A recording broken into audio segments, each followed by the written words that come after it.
বা লক্ষণ হচ্ছে যে সারাক্ষণ মাথা কুয়াশা একটা অনুভব, হ্যাঁ, বা মাথা ব্রেন ফগ, কিছুতেই সতেজ লাগে না। তো আপনি যত ঘুমান না কেন সকালে উঠে মনে হয় শরীর রিচার্জ হয়নি, চিন্তা করতে গেলে মাথা ঠিক মতো কাজ করছে না। দীর্ঘদিন উচ্চ রক্ত শর্করা মানে বা রক্তের হাই গ্লুকোজ থাকলে ভিটামিন বি 1 এবং অন্যান্য ইলেকট্রোলাইট কমে যায়। ঠিক আছে, ভিটামিন বি 1 এর নাম হচ্ছে কিন্তু থায়ামিন। এগুলো ছাড়া মস্তিষ্কের কোষ সঠিকভাবে শক্তি তৈরি করতে পারে না।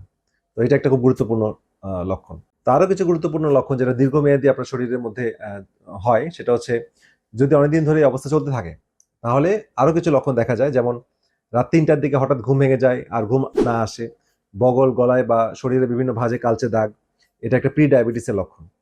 হাতে পায়ে বিদ্যুৎ চমকানোর মতো অনুভূতি, এটা স্নায়ুর ক্ষতির লক্ষণ।